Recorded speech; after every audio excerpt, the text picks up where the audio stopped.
All right, folks, this is Rabble Rousing Rich Bergeron. It's the Tornado Shevchenko. And we're off and Psychic Tom Paget. Red hot crystal ball. Bright and shiny. Almost forgot we had a third guest there for a second. I've been off so long. Our third host. So much to talk about. We've been off a week and been sick. But hey, that's the holidays for you. We have more boxing, I think, to talk about than MMA tonight. There was some definite big MMA fights worth chatting about, but a couple big stories. Of course, the big heavyweight fight we have not yet had the chance to talk about.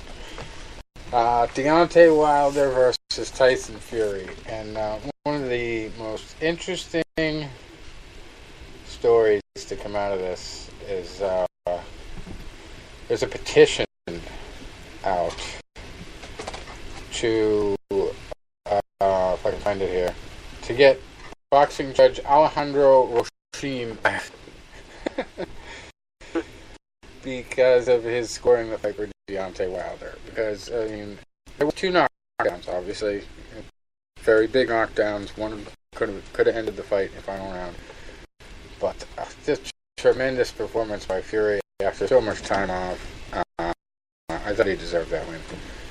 And Alejandro Roshim, actually, I looked at his card after I saw this article, and he had first 4 rounds for Wilder. I just look at that, because I mean, even if I did score it, if I can remember, the first 4 rounds were pretty much all Fury, and it was just because he was getting the right angles and getting his distance, and Wilder really only had like a moment or two each round.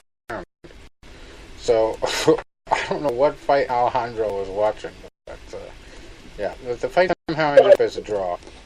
So maybe he went to Adelaide Bird's school of judging. Yeah, and we're right back on this same problem. Let's start even talking about it. There's no consequence for this. Say there's a petition. Well, we'll see how that goes. I mean, I respect the people that are trying to do that, but this old man is very, very cynical about that kind of stuff. Mm-hmm. Been hearing that for, 60 years now. You know, it's just, that's true. I mean, regardless of the old cliche, you got to beat the champ, I understand that. And I know that knockdown was surrealistic in the last round. In fact, there's even rumors, I don't know if you guys have heard this, I should have sent those links to you, that Fury had some kind of Nordic witchcraft. Mm-hmm. You know, he had some kind of fancy black magic going on about him, some kind of shaman or something like that, okay? But I mean, I understand that could even, if you want to say 10-7 round, I wouldn't have made it that. But even with that, you had to have him up a point or two. I just don't see how you could not. How could you not?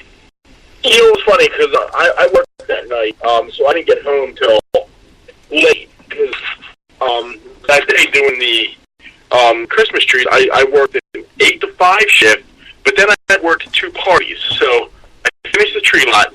In fact, that day, 3 minutes into a 9-hour shift, I tripped coming out of the camper, and thankfully the pavement broke my fall.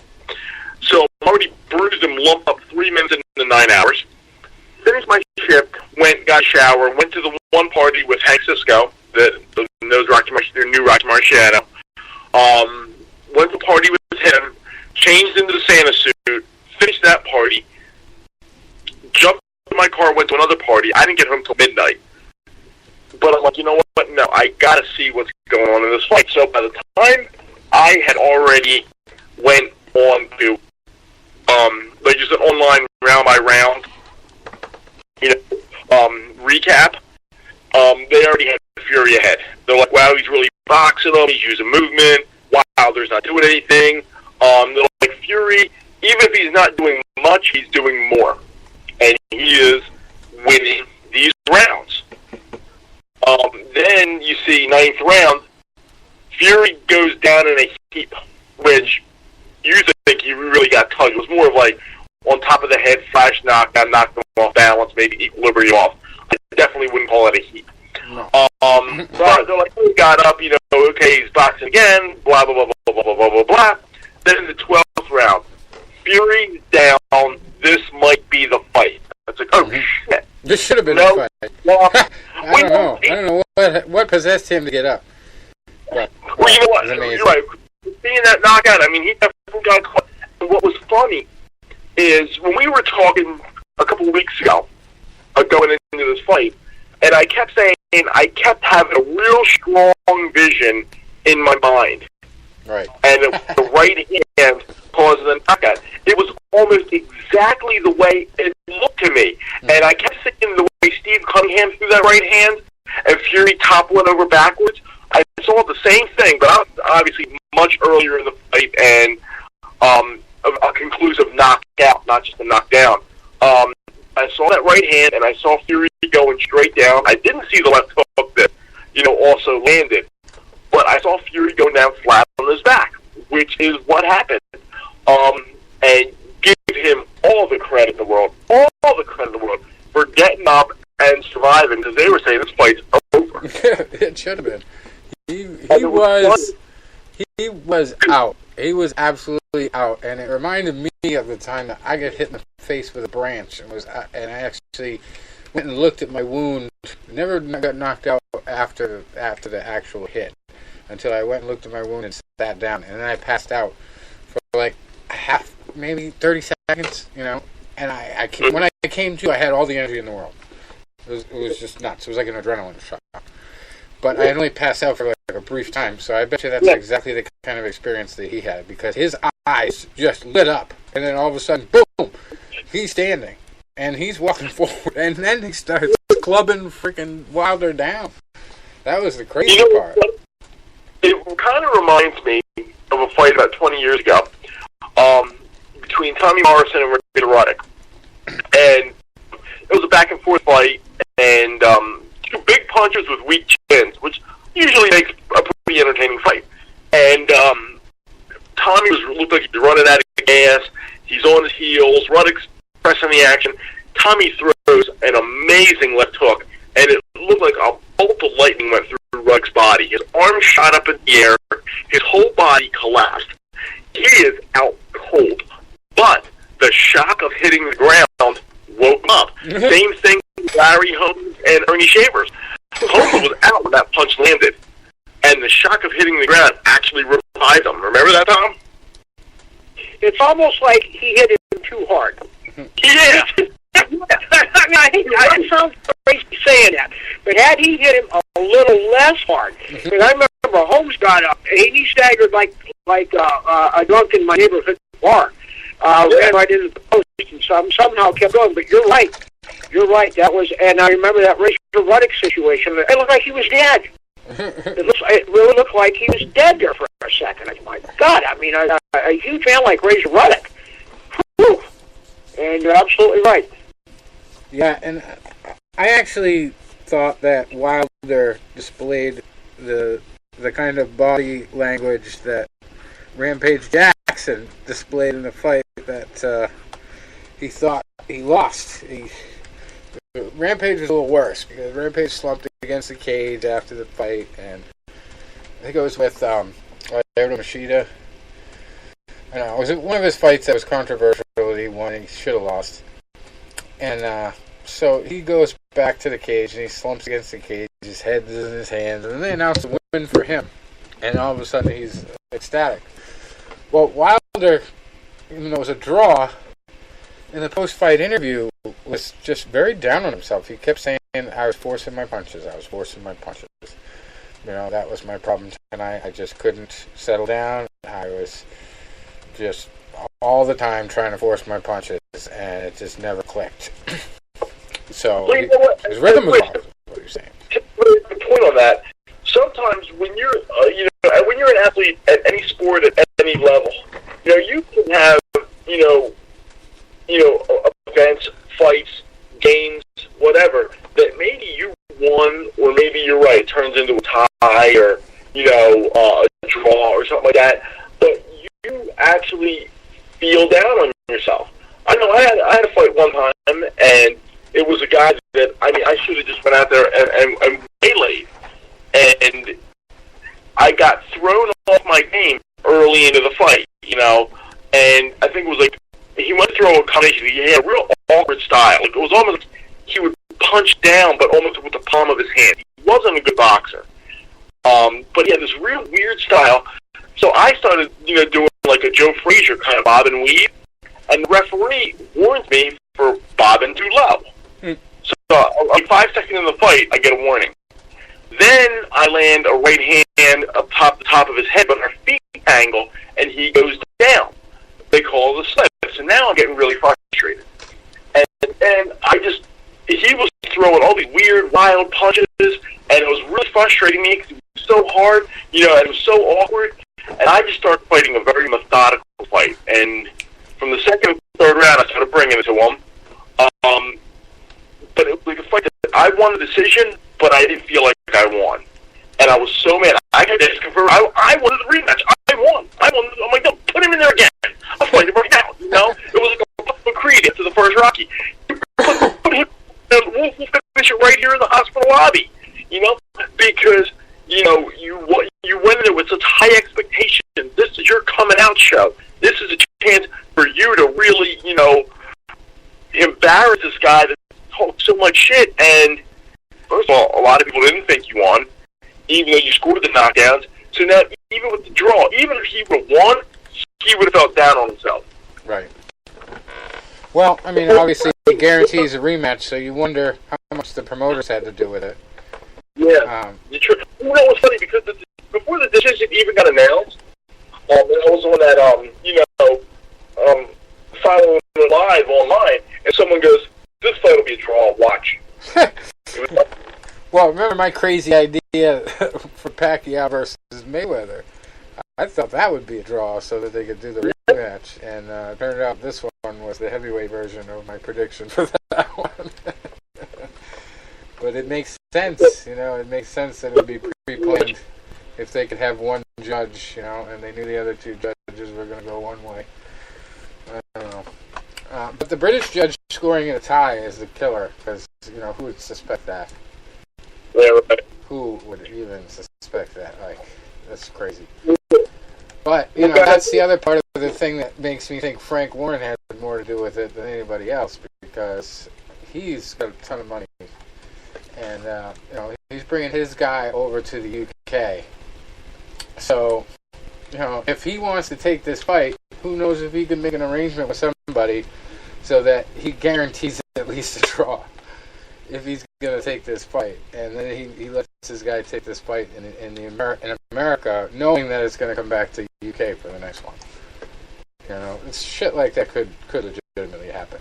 Obviously it's never going to be investigated to the point where you'd find out, even a hint of that kind of conspiracy, but I could see that happening. Really bad decisions over the years that haven't been investigated, so, I mean, will just be par for the course. Look, guys, before we discuss anything else, I think it's appropriate that we mention and we send out our best wishes to Adonis Stevenson right now, who is still in the hospital, still, as the last I heard, in a induced coma. I haven't had an update in a couple days. There were rumors that his conditioning was worsening, but there's been nothing to substantiate that in the last 3 to 4 days. So the last official notice I've gotten that he's been stable but still critical. Yeah, that was actually going to be the next thing I mentioned myself. So, that was one of the biggest stories other than the Fury fight. Fury-Wilder fight was not only the upset, but the devastating knockout and his health situation. And it's actually been leading to people calling for the banning of boxing. And the Canadian media and sporting world is a little bit different than the United States. So, they've this is their number one guy. This is their big hero. So, they're going to really, really take a hard look at going all the way with a ban situation in light of this.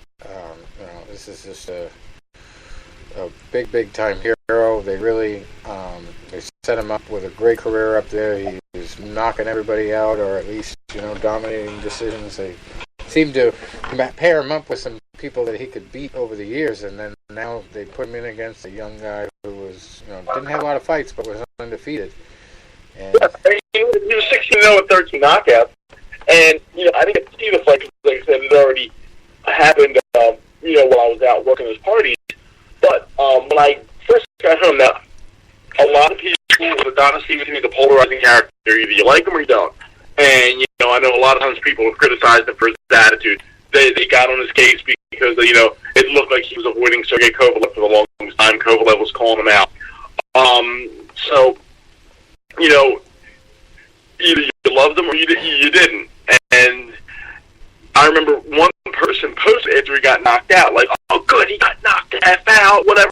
Because at the time you didn't know he was hurt. Basically, what you saw was a good competitive fight, and then the opponent broke through in the 11th round, caught him with a couple good right hands, straight right hand down the middle of the southpaw, hurt him, and then he just caught him with a devastating three-punch combination, which put Stevenson down and out, and then unfortunately his condition worsened. Yeah, and the scary thing is when he got up and seemed like he was okay, and then went down again. That's awful. Yeah. Yeah, I can't believe they had a friggin' a big hearing in Washington D.C. about Google being able to track everything so quickly, and the last update they have on this is 8 days ago.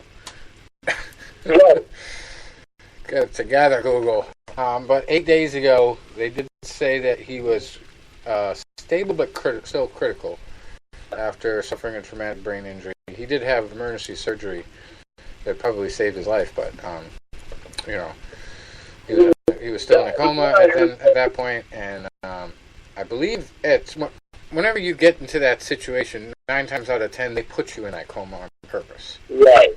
So when I had heard, I knew that, and I knew the coma was induced to keep him stable. And at the time, you're right, he was stable but critical. What kind of caught me off guard and kind of concerned me was, and it might have been something that Iceman Scully posted the other day, that he had gotten a report, and he was trying to get more information on it, that it didn't look good. His, prognosis of survival had diminished. But at the same time, I could not find anything else regarding that, so I can't speak on it. Yeah, and I haven't seen anything either, so I try to keep abreast of that, and there's been really nothing new that I'm aware of. I guess we have to go to Canada. We gotta send a correspondent up there to watch the news. No. Yeah, but obviously, whatever anybody can do, we're going to do for them, and hopefully he's got the best care possible up there. But it's a risky area, the brain. Absolutely. So either way, no matter what happens, whether he makes a full recovery or not, I doubt he'll ever step into the ring again. Oh no, his career's done. So having this kind of a close call will probably change his life forever. Now, what will happen is, from other fighters that I've seen have similar situations, I can remember a couple off the top of my head, and the levels of post-recovery. You had a guy like Gerald McClellan, who survived after he fought Nigel Benn in 1995. And Gerald, who's still alive, is, I think they said, 90% blind and 95% deaf or something like that. Yeah. And I read an article one time in Ring Magazine where a guy had went to visit him, and the whole time he wanted to hold the guy's hand, that way he could feel that he was there, and they said he was asking the same questions over and over again, but then he'd remember certain things, in the one fight, I wore the yellow or gold trunks in that fight, or I looked sharp, I was a good dresser, things like that. So Gerald McClellan needs 24/7 care. There was another fighter. Yeah. Excuse me, Tony. There's a lot of that online. I think you can even see part of that interview. It's really sad, educational. There was another fight I remember, and this was back in the early Danish, they had the first Soviet boxers that came over to compete professional. This was after the fall of the Cold War and all that. So there was 5 of them, and they all made their debut on USA. There was Yuri Volin, who ended up fighting Tommy Morrison. And then there was one fighter, I think his name was Sergey Artemiev.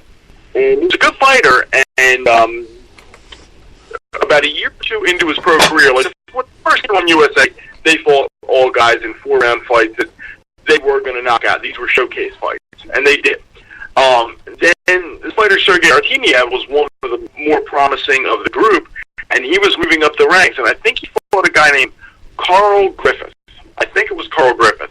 And they had a good fight. Griffith won in an upset, and Artemiev, the same thing happened to him. He went into a situation where he, had a bleed on the brain. They had the emergency surgery. He was in a coma. He came out of it, and I remember, and part of the reason I remember him was when I went to a fight in Atlantic City in around 1993. They showed a photo, and I believe it was with him and Vinny Paz, because they were donating so many of the tickets. The sales of those tickets were going to go towards his medical bills. And he was in the picture with Vinny Paz. You could see the scar on the side of his head from where they did the surgery, but he was smiling, he was standing up, he was shaking hands, and they were holding the tickets. I still have that program somewhere.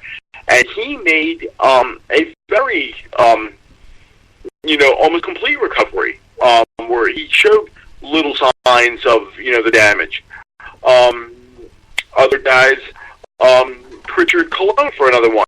You see videos on him on Facebook where he almost looks like, you look at him, it's like a child where he's almost like not comprehending things. Mm-hmm. He looks like he looks in a way like Muhammad Ali did maybe a few years before his passing, where he had that blank look on his face, and really couldn't verbalize things. That's what he kind of reminds me of. So you got 3 situations right there with 3 different degrees of recovery. And you hope Adonis Stevenson makes, and first of all, he survives, and he makes a recovery where he has some quality of life. Yeah. Yeah, your millions, after you hang it up, they can buy you a lot of things, but good health isn't always one of them in this business, and it's just one of those risks that you take. Unfortunately, some people get called on it, and other people get lucky. And it's just one of those sad realities of the sport. I don't agree with the call to ban it, No, come on. That happens. It's not just because we do a show on it. It's because it's not really that barbaric if you consider the history of it. And, even in amateur matches, I think it happens more frequently. Absolutely. And for it to happen at the professional level, it's not to be expected. It's not like it happens at such a huge frequency that everybody should expect it to happen within their career, that they have a traumatic brain injury. But, it's one of those sports where the goal is to knock your opponent out. In MMA, it's a little different. There's wrestling, there's submissions, but in boxing, it's all about headhunting. And we talked about this a lot in the years of the show with the boxing versus MMA debate, which one is safer. And you really can't compare the safety of the two, because in one sport you have more concussions and head trauma, and the other ones you have more cuts and bone injuries. And so, comparatively, they're still just as dangerous. There just haven't been as many deaths in MMA, because I think there just hasn't been as many incidences of MMA fights compared to boxing matches across the world, because boxing is so more entrenched. But, it's just always there. It's always hanging over the sport that somebody prominent could die or get seriously injured. And so Adonis Stevenson is probably the biggest name that it's happened to in a long time. Magomedov was probably the last one, and that was a horror story. Beyond just the safety of the sport, but how they prepare for an event like that happening, or the lack thereof of preparation for that kind of event happening can really destroy somebody's life if they don't get to it right away. That kind of a situation. So hopefully that's not the reason why Adonis is having such issues. But like I said, the last update I see online is 8 days ago. So who knows what's transpired since then. Hopefully it's good things. We'll have more next week, I'm sure. And in addition to that fight, last week we had Vasily Lomachenko beating Jose Pedraza, and Isaac Dogbo on the undercard of that losing pretty lopsided upset to Emmanuel Navarrete, who just seems huge. I don't know whether he's just big boned or what. He seemed just to be taller, lankier, and way heavier than Dogbo, but I don't know, Dogbo gave it an effort. He's just totally outclassed. And you know what? I heard a lot of criticism about Dogbo's corner. I didn't get to see me the first last week. By the time I got home from work, and I pretty much fell asleep early. Days like mine. He said his corner did not do an adequate job. Yeah. I didn't watch the whole thing, but the parts I watched, he definitely didn't. He didn't look solid on his feet. He didn't look like he was putting his punches together correctly, and he definitely wasn't showing good defense. And of course, Navarrete had a very good jab going, and just was totally using his reach to his advantage. Dogbo just could not get punching edgewise, it seems, for a lot of the fight. And those were the big ones. Kell Brook also notched another win on Saturday over Michael Zarafa. I don't know a huge name there, but well, that was the last couple weeks. And then this weekend we've got the big DAZN debut for the big one, Canelo Alvarez. Yeah. It's gratis, he says in the commercial. Most guys have seen it with Michael Buffer doing the announcing, and he says pay-per-view is totally screwed. But they're doing commercials on our cable up here for DAZN. And this one is in New York. Rocky Fielding taking on Canelo. Rocky is 27-1. Canelo is 51-2. 50 wins, 1 loss, 2 draws.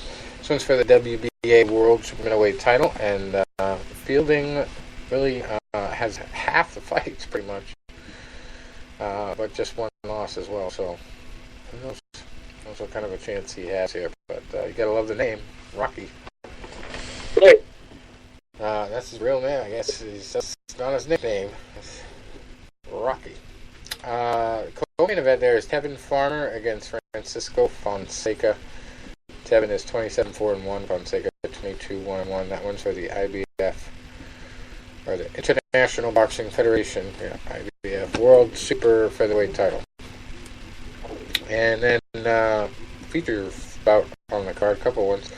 David Lemieux, 40 wins, 4 losses, fighting Toriano Johnson, who is 20-2. That one's for no title at middleweight. And then lightweight's Katie Taylor from Olympic boxing fame from Ireland. 11-0, fighting Eva Wallstrom, who is 22-0-1. Big step up for Katie. This one's for the IBF World Female Lightweight title and the WBA World Female Lightweight title. And another fight worth mentioning, Saddam Ali, 26-2, fighting Mauricio Herrera, who's 24-7 at welterweight. And the WBO International Super Featherweight title is also on the line further down the card. Lamont Roach, 17-0-1 against Albert Mercado, who's 15-1-1.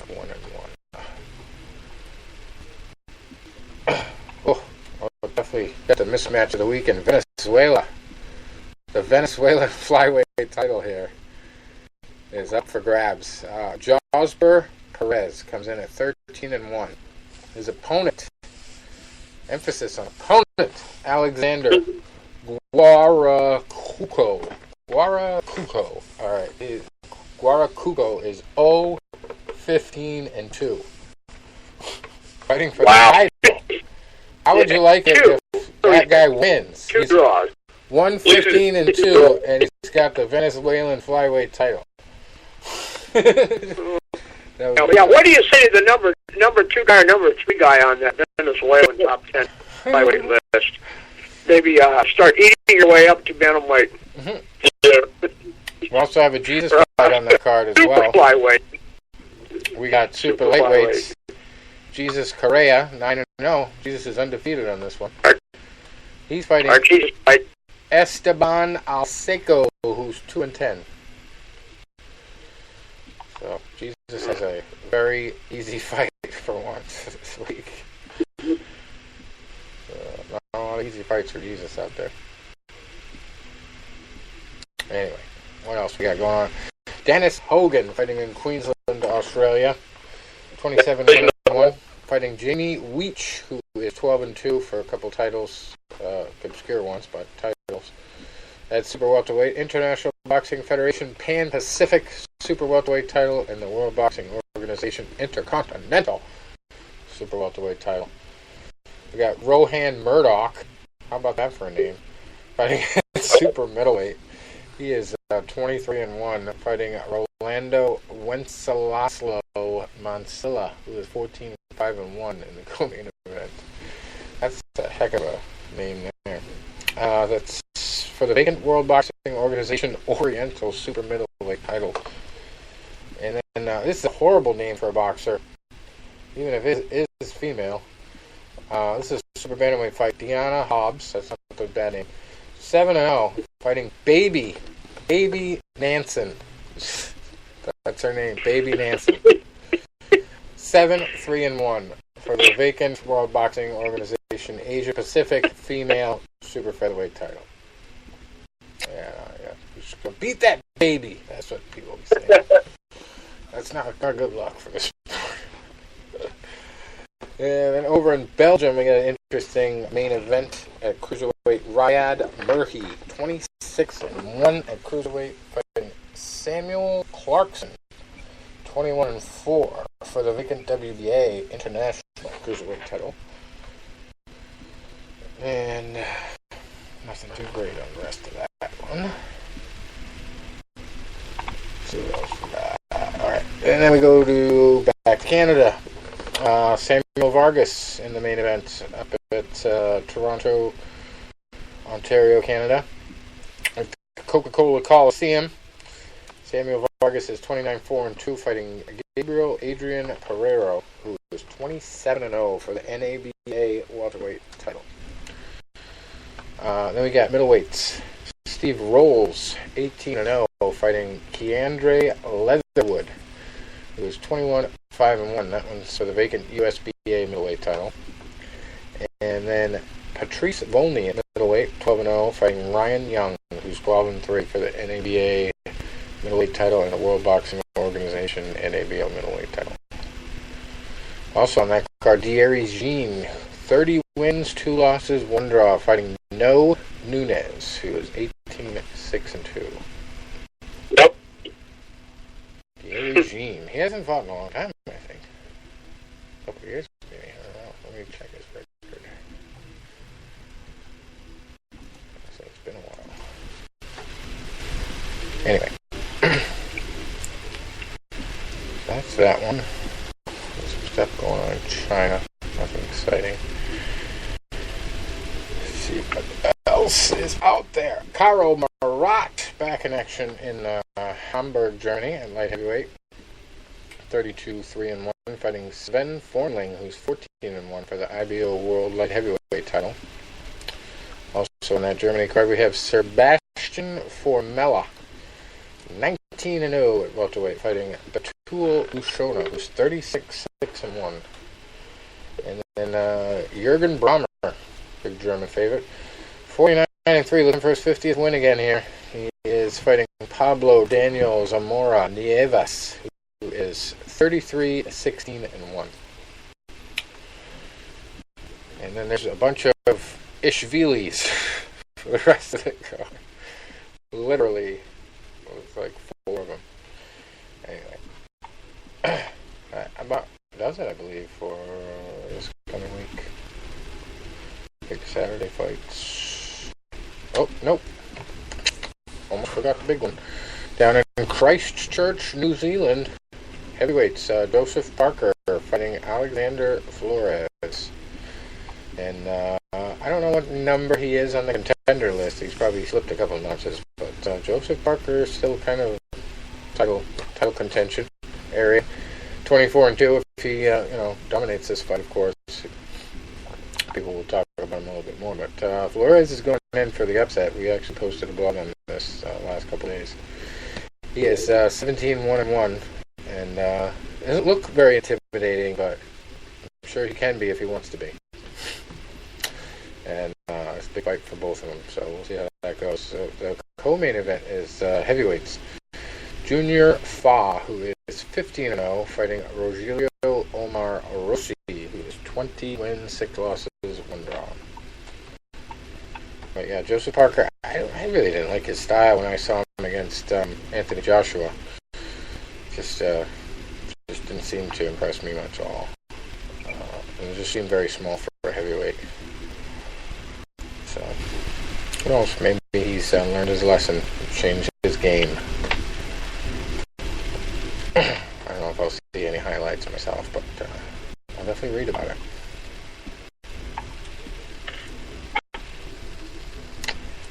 Alright, so that about does it for the weekend's boxing. And of course we got to talk about, if we're going to talk about MMA, we got to start with last weekend's boxing clinic put on by Max Holloway. Clinic and everything but defense, I have to say.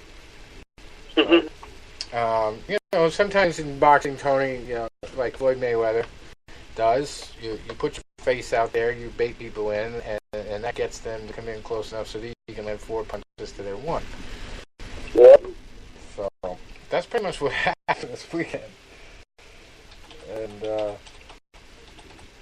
I actually watched the whole thing, watched it pretty intently, and it's one of those fights where you at some point, if you love the sport, you don't want to watch anymore because it's just so brutal.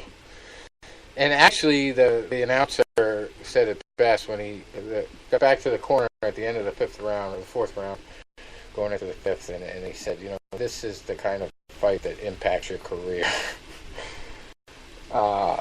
Health-wise, he was... Yeah, and also, apparently, Henry Gracie was giving him that, you're doing good, kid, keep it up, which is a terrible thing to say. Right.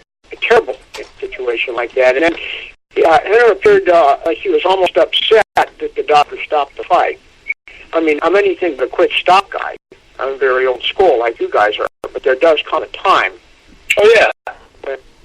When it's just not coming together. Brian could not seem to get the fight to the ground, and if he could have, on the few occasions he did, it didn't seem to matter. And bottom line was this: it just was not his night. No. And sometimes it's just time to pull not necessarily a no mas, but just retire in the corner. And you're right. It was. Now, hopefully, it's not going to inflict permanent damage on him. We'll see.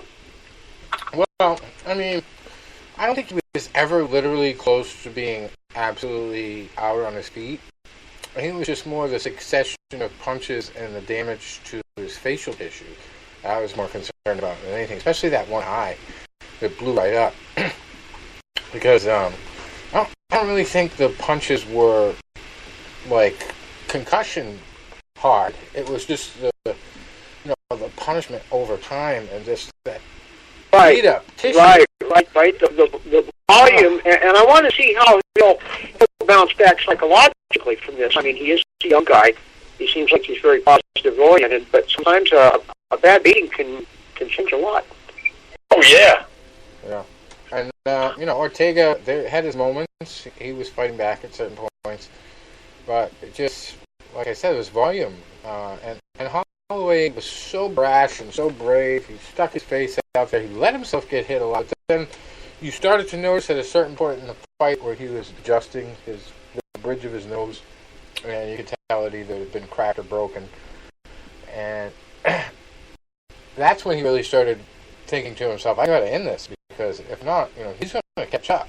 He's going to catch me sleeping one of these times.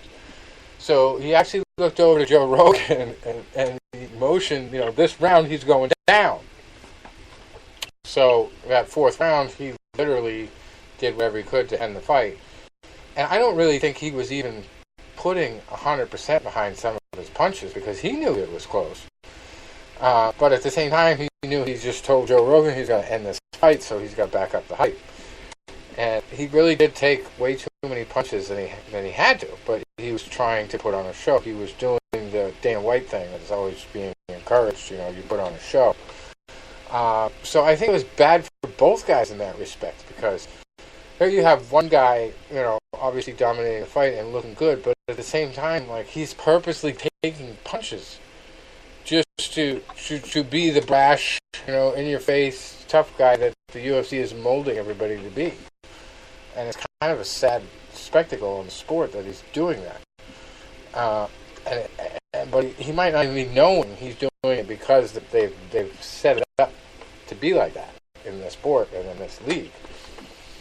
But he could have definitely fought a smarter fight, especially after all the talk about his slurred speech in the interview before his last fight got called off. And he's out there taking more head trauma that he doesn't need to take, purposely putting his face out there for this guy to hit a few times. And, the guy took him up on it. It was one of the most brutal main events I've seen in a long time. Both guys took some significant hits, but the fact that Holloway didn't have to take him on so many of them was what kind of pissed me off about it, because, then you look at Ortega back in the corner when John Anik says, this is one of those fights that, impacts your whole career. And you have to take a deep breath and say, he's right. Both of these guys will probably have effects from this fight for a long time. But it's not one of those things where I'm saying ban the sport. It's just, you'd wonder. I don't know. Like, corners need to be smarter, like Ortega's corner. If the referee didn't stop it, they should have never let their guy out again. Definitely shouldn't. Yeah, and remember, it was one of those situations, and we've seen this a million times, where he wasn't completely out on his feet. He was never not trying to fight back. So, what does the referee do? Right. It's a tough call. It would have been a tough call in that case. So that's when it's up to the corner. I mean, your fighter, and just an all-around ugly night. And Valentina Shevchenko basically wiped the floor with Joanna in the Anna's decision there, all 5 rounds. It was one of those fights that I was just kind of watching out of the corner of my eye, because even though I'm a big Joanna fan, I thought she was incredible in her title run. You kind of watch her now, and it's just like everybody knows her number. And Rose sold her soul. Yeah. Rose was the soul snatcher. She ain't gonna be the same. Once one person got around her game, that was it. And I think she lost a lot of her confidence. And also Valentina is just such an athlete. Makes it look easy. She kind of reminds me of a female GSP sometimes. Just put it all together. And she just has amazing strength with her strikes, especially, I think. Just puts everything behind him. A lot of them. But I did see a little bit of that fight, and was impressed big time. Gunnar Nelson also got a big win over Alex Oliveira in one of the most incredible comebacks I've seen in any sport. 4 minutes and 19 seconds into the second round, Alex Oliveira was winning the fight, or at least competing, I should say. I don't know if he was necessarily winning, but it was back and forth, a lot of wrestling from Gunnar, while Oliveira is, usually good at jiu-jitsu, but he was kind of defending the wrestling. But then, all of a sudden, Gunnar Nelson starts landing elbows. And he lands one particular vicious elbow that just splits the head open of Alex. Just wide open. It actually reminded me... That Rich was called a elbow. Yeah. Not an elbow. Yeah. An elbow. And he was on the mat, and it's one of the reasons why they probably... even though they've been up in arms about why they still have this ban, but they have the ban on the 12 to 6 elbows when a guy is grounded on the mat.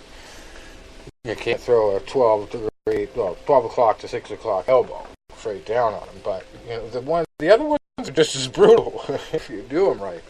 And this was a legal one, and just as dangerous, if not more. It literally just blew his head wide open, and they still had the towel on him when they raised the hands after the fight. That's how bad it was bleeding. And immediately after Gunnar landed the elbow, he slipped a rear naked choke around Alex, and before it was even tight, Alex was tapping his leg to tap out. And I actually didn't see that until like 3 replays later. But it was the point where he knew the head wound was so bad he wasn't even going to wait to have the guy squeeze the blood out of it. Because that reminded me of Big Daddy Joe Stevenson. Got cut so bad in the head once, and he got put in a rear naked choke, and the blood squirted out like in a jet when the choke went on him, because it was literally being squeezed from the vein in his neck. That was against BJ Penn. I remember that. That was brutal. Anyway, so yeah, that was I like that fight. That just shows you it's any given Sunday kind of sport. Anything can happen at any time, and you gotta be ready for everything. And it's another reason why I love elbows. I just don't think they're used in MMA enough. Really don't.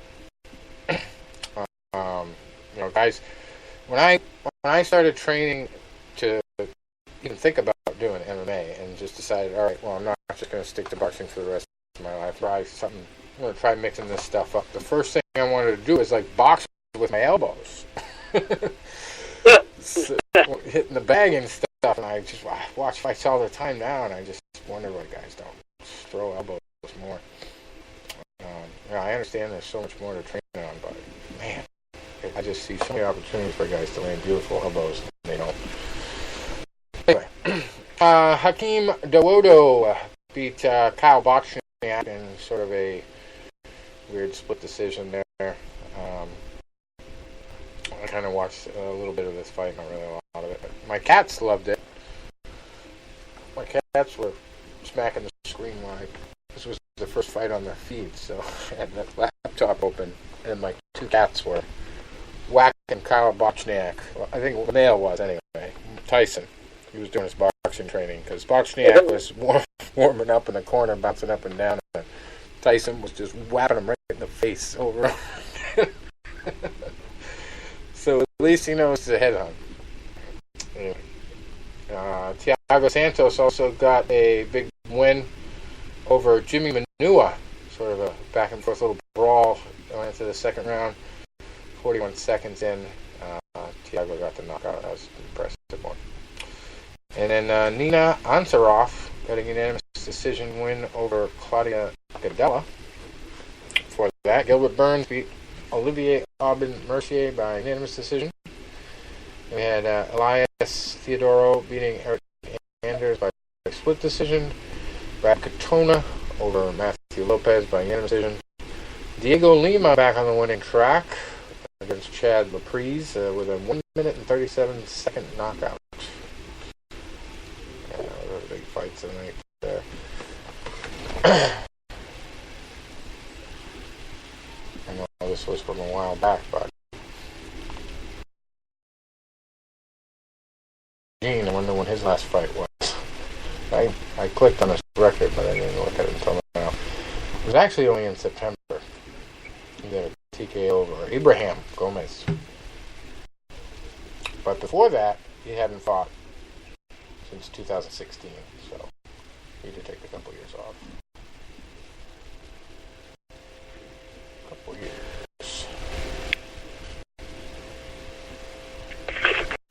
So, I do believe we had some fights the week before. I don't know if I watched them. The UFC fights the week before that we missed. We didn't talk about. But I don't know if we're going to go back that far. Let's just talk about what we got coming up. And we got a couple news items, of course.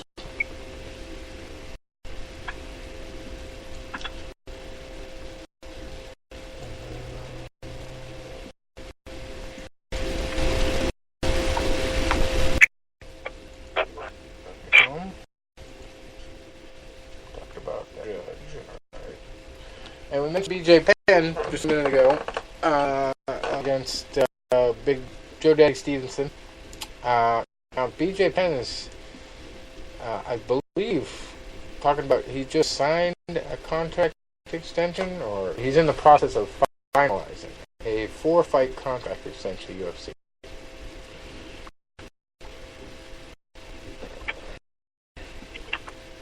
So, even though he's lost 5 fights in a row with his last one back in 2010, he still wants to fight. He'll return to the UFC next month when he faces jiu-jitsu specialist Ryan Hall in a lightweight bout at UFC 232. And then after that, he believes he's going to sign the contract extension. So, talk about looking through people. You'd think it would only happen if he wins, right? And that guy in that stage of his career. But anyway. Yeah, that's not going to be an easy assignment for him at all. No. But anyway, he doesn't believe he's any kind of a struggle for him. He says, I think people call Ryan Hall an awkward fighter because he goes upside down and does all the jiu-jitsu stuff, and people are sort of afraid because they don't understand what is going on. But to me, it doesn't look awkward. It's just a guy trying to do jiu-jitsu on the ground, and I'm ready for that, of course. He also added, I'm in a good place right now. I'm out here training. I'm focused. I have my life straight. I'm ready to go, man. The last time I came down here to Brazil and trained for something, I became the first foreigner to win the Brazilian Jiu-Jitsu World Championships. I love it down here. Andre Pederneiras is like a father to me. All the training he is having me do, it has me feeling like I could win another championship. And of course, UFC 232, headlined by John Jones versus Alexander Gustafsson in a rematch. Right, yeah, Ryan Hall, that's the guy that rolls around on the ground, tries to grab your leg, right? Right, he's real tall, and he uses his legs as good as anyone I've seen in the jiu-jitsu world. I mean, he's got forearms. Right. And Gray Maynard, even with his grappling background, didn't want to go to the ground with him, and wound up losing the decision. Hall's been inactive for a while. I don't know what his story is, but interesting to see him.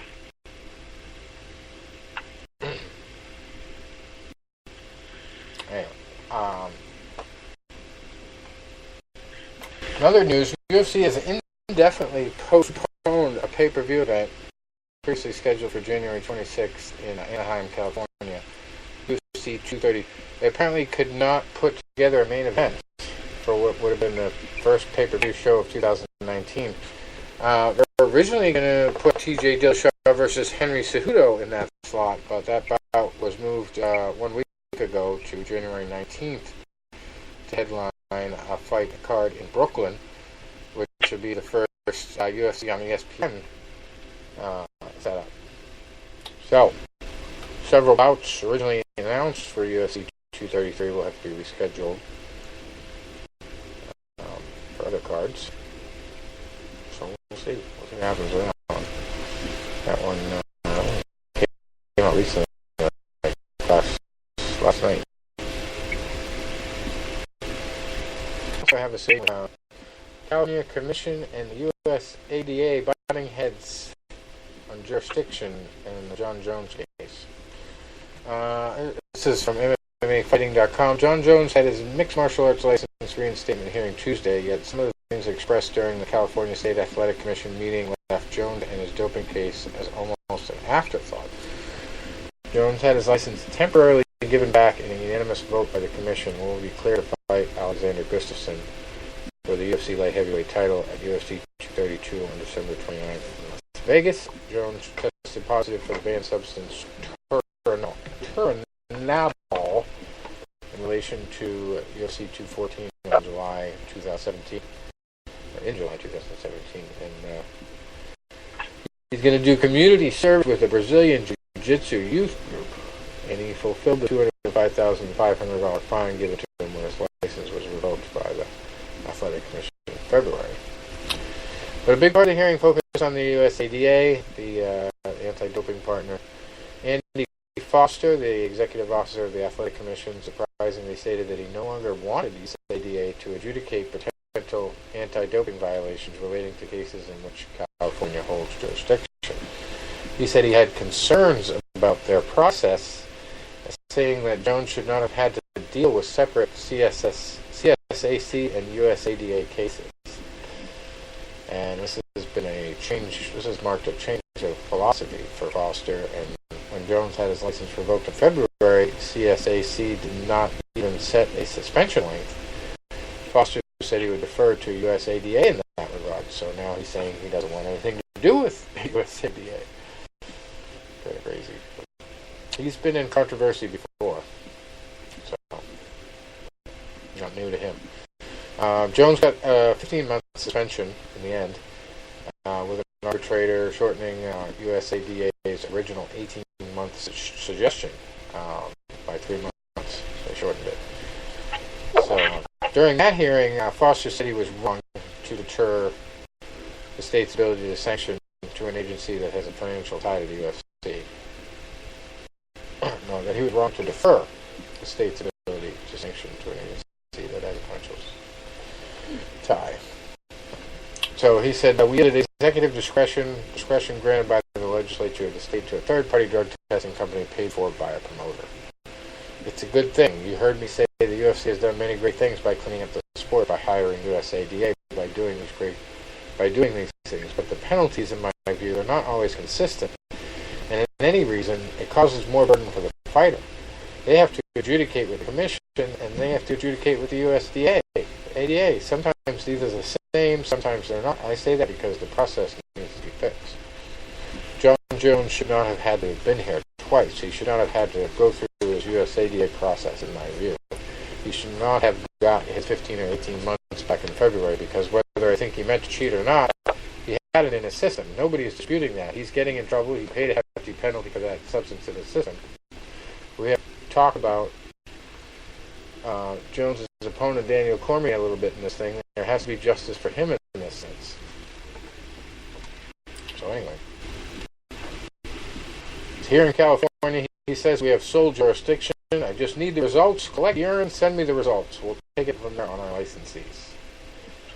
This process is affecting a fighter's ability to make a living. There's a lot to that. Obviously, the actions need to be punitive, but it's this commission's job and other commissions' jobs around the country to protect the public and protect the public welfare. And I think it's a little bit beyond the scope of a drug testing company to assume that role. And we allowed it. We went along with it. The commission went along with it. But when I have to do it over again, I'm sure probably in time I'll have to do it over again. We'll do it differently. So that's interesting. It's a good point, though. Why should a guy have to go through that twice? I mean, yeah, you shouldn't dope in the first place, but if you're going to dope and you're going to get caught, then yeah, there should be one standard system to go through for penalties. So I understand the USADA has to be there, but in some cases they just have to serve their purpose of being a testing agency and not set the penalties. We'll see.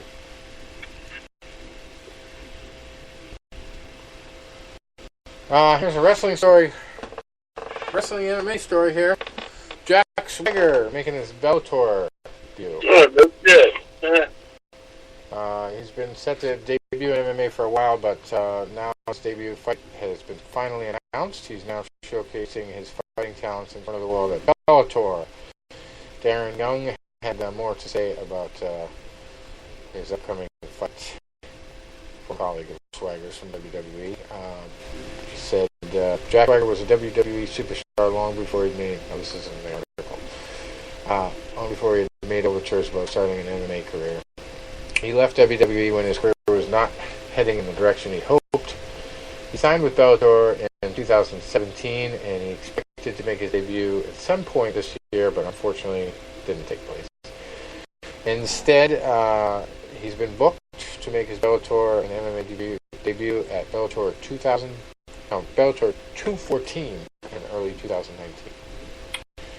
Darren Young said this about Swagger. I've been in the ring with him several times. He's a horse, and I say it all the time. He's a horse, and you get hit by him, you get rocked. Not in a bad way, but you get rocked. He's got a long reach. His reach is long. I told him that to his face. I said, I can't wait to see you fight because your reach is so freaking long. On the podcast, he commented on how he had talked to Swagger about the incredible reach he had. He also mentioned that when Swagger hit you in the ring, anyone would get rocked. Yeah, wrestling writers repeat shit a lot, I guess. That's pretty interesting on the professional wrestling. I always wondered what happened to Bobby Lashley's MMA career because I thought he could have gone places with it, but went right back to wrestling and stuck with it. Who knows?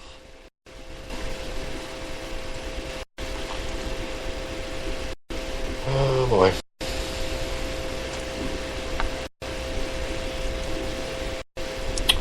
So, see what else we got going on.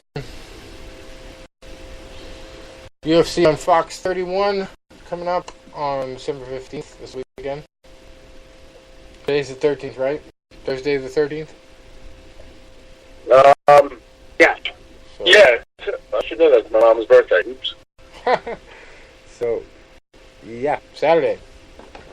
Saturday on Fox.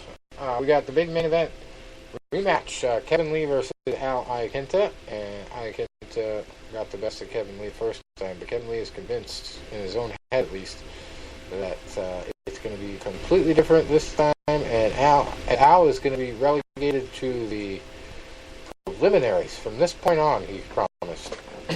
So, How about that for some trash talk, huh? Yeah, big talk. And really, Al, I feel for the guy because he is being put in positions where the UFC wants him to lose because they know he's a mouthpiece against them. They know he hates Dana White. They know he is going to say whatever the hell he wants to, whether they like it or not. And there's nothing they can do about it unless he ruins a hotel room. And maybe they can suspend him. Jersey Shore. Yeah, Kevin Lee's calling him a Jersey Shore guy. He says, we have enough of them. He says, so I'm doing humanity a big favor. Well, I'm sure Dana White is going to give him all the props in the world if he does win, and he's probably betting on it. But Al, I love the guy because he just scraps. And, I mean, Khabib Nurmagomedov aside, the last couple of fights before that were just tremendous performances. And with a full training camp under his belt and the past that he has with this guy and everything that he has to prove, I really think he's going to dominate this fight. I would agree. I mean, and did you see the betting odds on this? Is he an underdog? Kind of a big dog. Oh. Yeah. Lee is minus 300. Al is plus 250. So if you go looking for an underdog to bet on, I'd go with Big Al. I guess I need to get in touch with my friend the Greek, my new friend. If you ever heard of a website called thegreek.com. Never heard of it. Wow, this guy. Okay, I'm splitting wood this week, and I think this was a couple weeks ago. So we're splitting wood in this yard, and it's a beautiful hill in Guilford, New Hampshire, right overlooking the lake, right by the airport. This guy comes by, and he says, I need a quarter of wood. I'm right over there in the yellow house, and this is like the biggest, ugliest house on the street. It's a gigantic mansion. I always say it looks like a Colombian drug lord's house. So the guy wants a quarter of wood. I go $300. We're booked up for a while, but we get it to you in January. He just whips $300 out of his pocket and hands it to me, cash. There you go. I'm all paid up. Just deliver it then. All right. So anyway, then he tells me his name, and he's got a Greek accent. And so I remember something vaguely in the back of my head that was in the papers about somebody with that name. And I automatically knew his last name, because, I kind of got a recall for that kind of stuff, especially if I've read it in the paper. So it turns out this guy had a $100 million gambling operation going through Costa Rica and Panama. And also, he had some experience with Jamaica, too. But he was collecting money from United States citizens, and they were gambling offshore, basically. But he also had a history in Boston. He started in Boston and, basically was a regular bookie until the internet age. So, basically, the government found out. They busted him. They brought him up on charges, and I did my sleuthing online after I met him and realized his name, who he was. Turns out he only had to pay the government $5 million, and he was making $10 million a year minimum himself during this whole time. But they wanted his plane, 17 of his properties, his hangar at the airport. Oh my God, they wanted so much stuff. They gave up claiming all that. He ended up only having to give up $5 million, and he still owns everything. And now they're about to legalize gambling. So, I don't know. I think Tom the Psychic and the Greek and me need to get together. There you go. I need to get in touch with this guy. We could definitely... I definitely want to find out what makes him tick, because even if I just wrote his story, I think it would be crazy. Because he's obviously worth a lot of money, number one. And number two, gambling's about to be completely legalized in this country with the Supreme Court decision that just came out. So, as long as he's not concerned about the way I treated my other casino buddies out there in Vegas, that would be a great subject for a book on this guy. Not many people get away with that. He supposedly paid more than anybody else that was involved in the end. Because I think there was only $12 million or $10 million in fines, and he paid 5 of it. And there was 6 or 7 other guys involved. But interesting character. He talked your ear off, I'm sure. It was funny. But anyway, yeah. I don't know if he takes bets on the UFC. I don't know if he can get caught taking bets at all. The crazy thing is they only give this guy 12 months of probation for 3 charges run concurrently. So he only had to take a year off. But obviously he had plenty of resources to do that with. Unbelievable. True story. Back to Stranger Than Fiction. So, getting back to this UFC on Fox 31 card. Kevin Lee versus Ally Quinta. That's the main event. Edson Barboza versus Dan Hooker in the co-main event. It's in 19-6. Hooker is 17-7. And former guest of ours, Sergio Pettis, 17-4, fighting Rob Font, who's 15-4. And we got Jim Miller back in action, 29-12, fighting Charles Oliveira, 24-8. Zach Otto, also on the card, he is 16-6, fighting Dwight Grant, who is 8-1. Then we got Bobby Green, 24-8-1, fighting Drakkar Klose, who's 9-1-1. Joaquim Silva, 10-1, fighting Jared Gordon, 14-2. Jack Hermanson, 17-4, fighting Gerald Mearshart, who's 28-9. Dan Ige, 9-2, fighting Jordan Griffin, 17-5. And female fight, Jessica Rose Clark, 9-5, fighting Andrea Lee, 9-2. Adam Milstead, 8-2 in the third fight of the night, fighting Mike Rodriguez, who's 9-3. Second fight of the night, Zach Cummings, 21-6, fighting Trevor Smith, who's 15-8. And Juan Adams versus Chris De La Roca. 1-4-0. De La Roca is 5-2. Whoa. And of course, we got Bellator. We got a couple Bellator things going on this weekend. We got Primus versus Chandler 2. Brent Primus versus Adam Chandler. Let's see what else we got. And then McFarlane versus Letourneau on Saturday.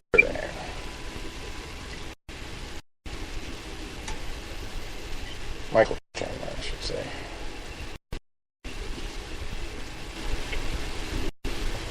Got with that loaded. Also, you guys might be pleased to hear this big news. I didn't read the whole story, but apparently Floyd Mayweather has come out and said that MMA is done. He's never going to compete in MMA. Oh, that's good. He also ripped Khabib and Conor. He said he's already taken care of business with Conor, but is definitely still open to a mega fight with Khabib. But he says, Conor and Khabib are still bringing me up because, like I said before, I'm the face of combat sports, period, whether it's boxing or MMA, I'm the face of it all. I'm not worried about them guys. Conor McGregor, he already know what happened. He ran his mouth. I took care of that. Khabib running his mouth, if he wants to get in there, I'll take care of him too. And then when asked if he would ever fight under MMA rules, he said he wouldn't ever entertain the idea, implying that mixed martial arts is a, quote, degenerate sport. So, that's new. Because he was having us fooled a few months ago. Now he says, everything is always on my terms. I'm the A side always. I'm not going to fight in the MMA ring. If I do fight in the MMA ring, boxing only. Everything is my rules, my way. I worked hard to put myself in that position that I call all the shots. So I guess he needs to call Jack, our old guest there, Jack Fulton. Because it sounds like cage boxing to me. He says, I'm not an effing degenerate. I'm not going into nobody's cage and do what they do. If that's the case, I would have done that from the beginning. If anybody wants to compete against me or fight against me, it's in a boxing ring. So, there you have it. I'm feeling a little bit let down by that one because Floyd had me fooled for a little while. I really thought he was serious about going into MMA and getting it done. But it is what it is. What are you going to do? So, we got a couple more Bellator things, and that's it. Brent Primus facing Michael Chandler in a rematch. Brent 8-0, Chandler 18-4. We got Frank Mir on this card. I don't know about this one. Frank Mir versus Javi Ayala. Mir's 18-12, did not look good at all in his last fight. Javi is 10-7. Alejandra Lara, 7-2. Fighting Juliana Velasquez, who's 7-0. Sam Cecilia, 16-9, fighting Derek Campos, who's 19-7. AJ McKee, 12-0, fighting Daniel Crawford, who's 10-2. And Brandon Piper, 10-10, fighting Chris Avila, who's 5-7. And nothing too good on the rest of the card there.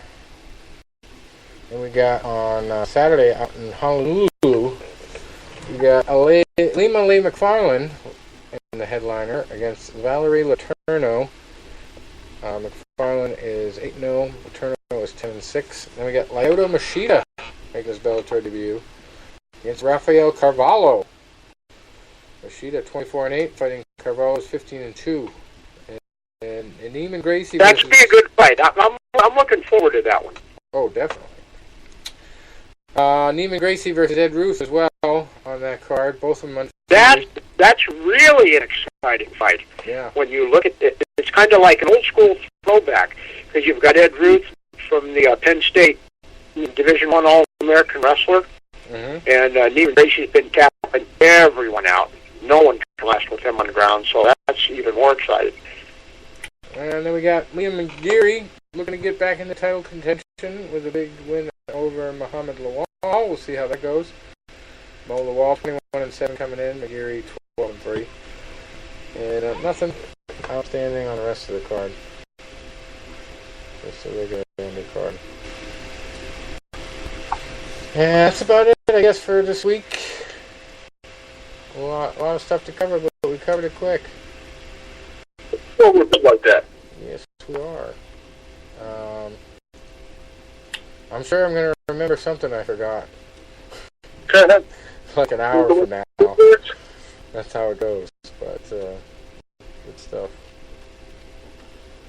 Anyway. So, we don't have Christmas or anything next week, do we? No, that's on the, well, I was going to say it's on the 25th. That's obvious. It's on a Tuesday this year. Tuesday. So next Thursday is the 20th. All right. So, next Thursday, and then we'll have another week off. Yeah. Because I don't think we're going to want to do it on the Thursday between Christmas and New Year's, right? Unless some major news breaks, you know. Right. All right, so we'll skip that week. Okay. Traditional vacation week. I'll let the kids stay home from school that day. All right, so yeah, enjoy the fights, like Tom says, and adios, amigos. Till next week. All right, All right, guys. See you next week. Sounds good, gentlemen.